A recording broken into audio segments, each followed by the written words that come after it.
कांग्रेस को जो उम्मीद थी हरियाणा में पार्टी को जीत मिलेगी, ऐसा हुआ नहीं है। अब देखिए उनके सहयोगी ही उन पर सवाल खड़े कर रहे हैं। इधर हरियाणा के नतीजे आए नहीं और वहां पर शिवसेना उद्धव बाला साहब ठाकरे गुट की तरफ से सांसद प्रियंका चतुर्वेदी ने सवाल खड़े कर दिए। वो कह रही हैं कि जहां जहां कांग्रेस और बीजेपी की सीधी फाइट होती है वहां कांग्रेस कमजोर पड़ जाती है, उनको इस पर सोचना होगा। सुन लीजिए।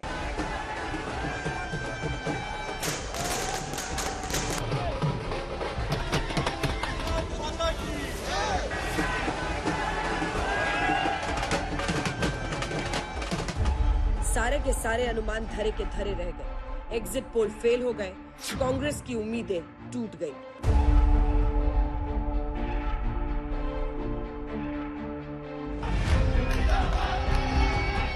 और बीजेपी तीसरी बार सत्ता की ओर बढ़ चली। कि हरियाणा की जनता ने, हरियाणा के गरीब ने, हरियाणा के किसान ने, हरियाणा की महिलाओं ने, हरियाणा के युवाओं ने भारतीय जनता पार्टी के कामों के ऊपर तीसरी बार मोहर लगाई है। मैं हरियाणा की जनता का दिल से बहुत बहुत आभारी हूं। जनता ने एक ऐसा संदेश दिया है कि मोदी जी के जो सरकार की नीतियां हैं, मोदी जी की जो उपलब्धियां हैं, जो हमारा काम करने का तरीका है, कार्यपद्धति का, वो जनता के ऊपर असर कर रहा था और जनता ने उसका प्रत्युत्तर में भारतीय जनता पार्टी की हरियाणा में तीसरी बार सरकार बनाई है। बीजेपी ने जीत को मुट्ठी में कैद कर लिया, लेकिन कांग्रेस को भरोसा नहीं हो पा रहा। पार्टी को बीजेपी की जीत में कभी खेल नजर आता है, कभी दाल में काला। बहुत सारी कॉन्स्टिट्यूंसी है, जैसे वोकल में हम जीतने जा रहे हैं, तो ये अपडेट नहीं हो रहा है डेटा इलेक्शन कमीशन में, और कई जगह काउंटिंग रूपांतरित की गई है। तो मेरा एक तो सभी जो काउंटिंग एजेंट हमसे साथियों से निवेदन है कि आप डटे रहो, मेजोरिटी आ रही है। चुनाव के बाद जिस प्रकार का एग्जिट पोल के रुझान दिखाया था, तब भी मैंने सभी एजेंसियों का धन्यवाद किया था कि 2 दिन की खुशी कांग्रेस के नेताओं को मिली है। 10 वर्ष का वनवास अभी कांग्रेस का हुआ है और 2047 तक भारतीय जनता पार्टी का शासन रहना है। इस तरह से दावे से जनता का कौल अलग और उस राज्य के बीजेपी के मुख्यमंत्री एक तरफा एक अलग बात करते हैं, तो इसका मतलब है दाल में कुछ काला है। यह विजय साधारण विजय नहीं है। तीसरी बार हरियाणा में भाजपा की सरकार बनने जा रही है। ये कांग्रेस के अहंकार की हार है, भारतीय जनता पार्टी के विकास की, विनम्रता की, सेवा की, सुशासन की जीत है।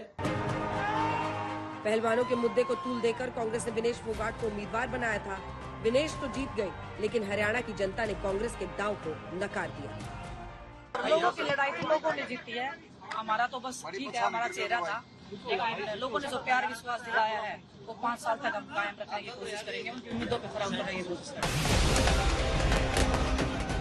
हरियाणा में 10 साल से बीजेपी की सरकार है, लेकिन सीटों का रुझान और वोट शेयर देखकर लगता है कि जनता को सरकार या सत्तारूढ़ से कोई शिकायत नहीं है।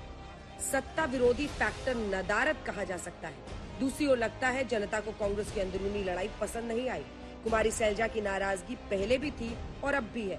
खुलकर तो नहीं बोल रही, लेकिन जो बोल रही है उसमें कुछ छिप भी नहीं रहा।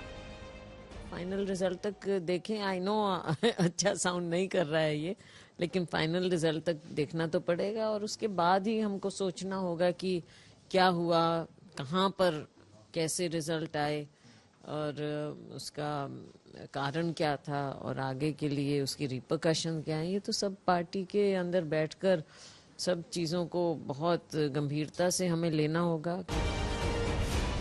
हरियाणा कांग्रेस के हाथ में नहीं आया, लेकिन जम्मू कश्मीर में नेशनल कॉन्फ्रेंस और कांग्रेस के गठबंधन ने कमाल कर दिया। मैं जरूर बड़गाम के वोटरों का शुक्रिया करना चाहता हूं, जिन्होंने मुझे अपने कीमती वोटों से नवाजा, मुझे यहां से कामयाब होकर भेजा और मुझे जम्मू कश्मीर के लोगों की खिदमत करने का दोबारा एक मौका जो है हासिल हुआ है। हरियाणा में कांग्रेस के सपने टूटे तो भविष्य के लिए एक बड़ा सवाल भी खड़ा हुआ। महाराष्ट्र की दावेदारी कमजोर हो गई। महाविकास अघाड़ी की सहयोगी उद्धव ठाकरे की पार्टी आईना दिखा रही है। जहाँ जहाँ डायरेक्ट फाइट है विद बीजेपी, तो कहाँ ऐसी कमी आ रही है या पढ़ाव आ रहे हैं जिसकी वजह से आप उसको पार नहीं कर पा रहे हैं? हम गठबंधन में हैं महाराष्ट्र में, उस गठबंधन को मजबूत करना हमारा कर्तव्य बनता है। हम कुछ नहीं कहेंगे हमारे गठबंधन के साथी दलों के बारे में।